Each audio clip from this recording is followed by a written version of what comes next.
just about every country in the world or every region of the world has different flatbreads. I'm sure you're familiar with pita bread. You're familiar with maybe lavash. In France, we have something called fougasse.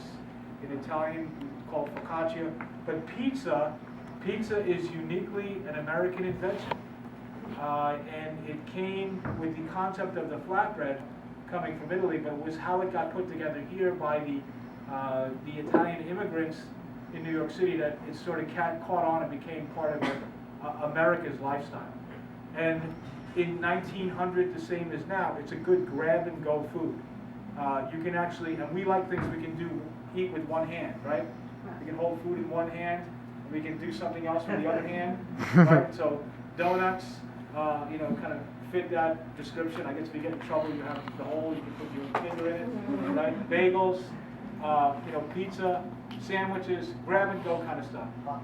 The original pizza at Lombardy's, the way this came about is the owner of a small shop had a lot of workers that were filtering in front of his store every morning and every night, and he was trying to sell olive oil, and no one had any money to buy olive oil.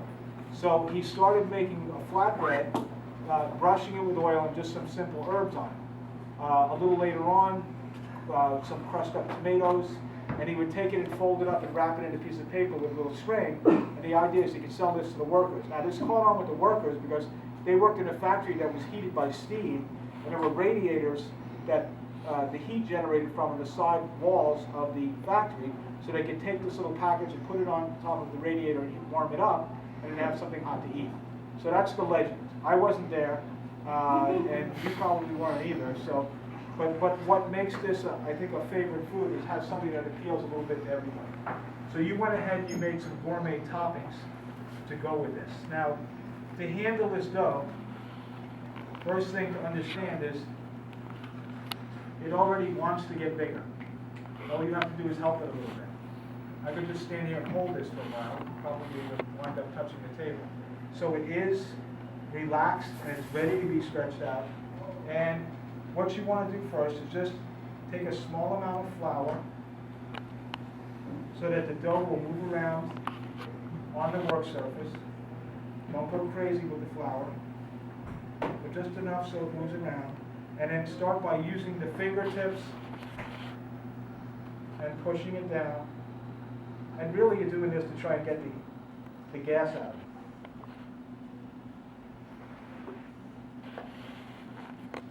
Now on Super Bowl Sunday, are they stretching out every pizza like this? No, they're using hydraulic machines that push the dough down and flatten it out. In some places the dough comes already partially baked, which is sort of cheating a little bit.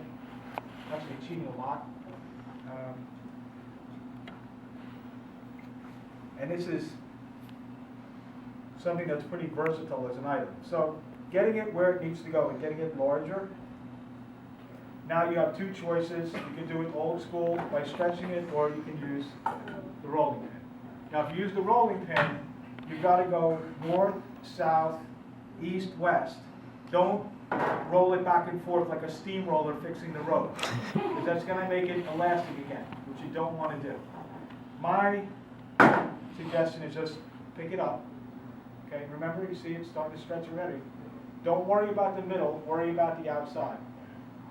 Hand over hand, give it a little stretch, go from one to another. Now if you want to throw this up in the air, you can. Just what goes up must come down. Make sure you're not standing over the floor. You see how it's starting to get thin? So it's doing it. By itself, it's doing it.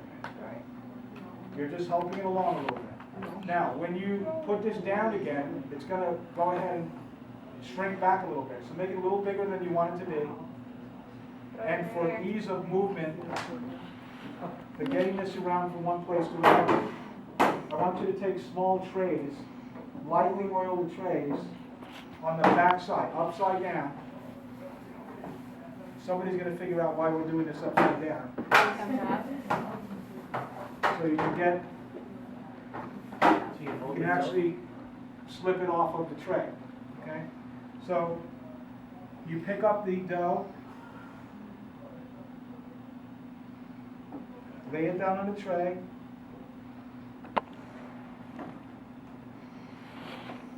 can get your shape back to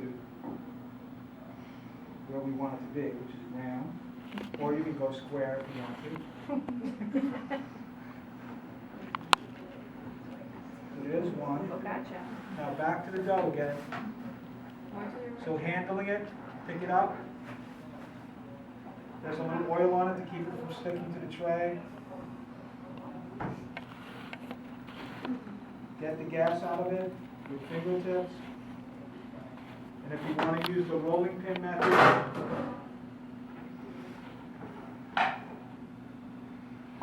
going one direction only,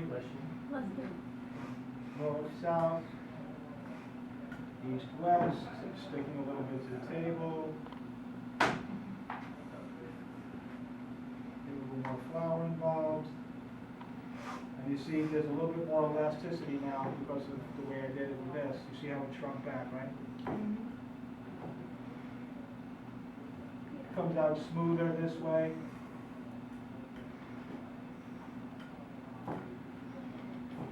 Again, a little larger than you want it to be because it is going to shrink back a little bit. And if you do use the pin, I can still come back around and give it a little bit of at least 1 or 2 turns of stretching it.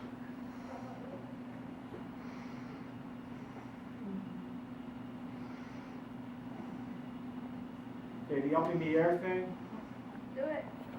What you want to do is just get it moving. Make sure you catch it again. But it's using centrifugal force to get it so it stretches. Oh, I broke. Oh, did that happen? I don't know. Easy. Just lay it down. Instant first aid kit. First aid kit. There you go. It never happened. So. It's gonna break again. Oil. So that's using centrifugal force to make the dough bigger. Does it work? Yes, it does. Actually, in a busy pizzeria that's really got somebody who's doing this all the time, they're going to go even higher in the amount of water. They'll go up to 75% water, and then be able to stretch the dough out so it gets like this. I don't know if any of you have seen that, but someone does it as a show, and they're throwing the dough over their heads. So that's a square one and a round one. And I think the technique-wise, the things to look out for is that you're just allowing it to go in one direction only. The dough, when you work with it, shouldn't be super, super cold. We took it out of the fridge a while ago, and it's sitting next door ready to go. And we got enough for each team to do 4 pizzas. What I'd like to do is have you set up your dough, then go back and put your toppings on it. After you put your toppings on it, then we can bring it over and work it into the oven next door. But we can carry it this way. We can put it in the oven like this, and the oven heat will catch up, and we'll be able to lift it off of the tray and have it finished right on the stone of the oven. And what makes the crispy part underneath that is so appealing is because it's cooking directly on the stone. So if you're trying to do something like this at home, my suggestion to you is you can buy a stone to put inside your oven. You put it in there, you heat the oven up at least half an hour in advance of when you're going to go ahead and cook your pizzas, and it'll work just as well as it does in a pizza shop. The temperature that you're looking to bake at is high. You're looking at a temperature of close to 500 degrees or more, if you can go that high. And what that does is instantly sets the dough on the bottom, and it also cooks the top at the same time. On toppings, don't go loco, okay? So when you put the toppings on, don't put too much stuff on there. Have you ever bit into pizza and it's like raw in the middle? That happens because it hasn't had enough heat, and the dough hasn't cooked enough, usually because there's too much weight on the top. So just, be cool, you can put tomato sauce and then put toppings on top. You can do it just by brushing it with oil and, putting the veggies on there. The toppings we have fried leeks, right? Yes? Yes. Okay, we have eggplant, right? Chicken. Yes? Okay, eggplant, we have caramelized onions. We have the lemon and garlic chicken, was it? Lemon. Lemon chicken, we have the lemon chicken, and then we also have the tomato sauce. Okay, so those are our toppings. Oh, the zucchini. Any questions? Okay, anybody want to come up and try for the group? Give me a little demo? Come on. Yeah, These are yeah, the- these are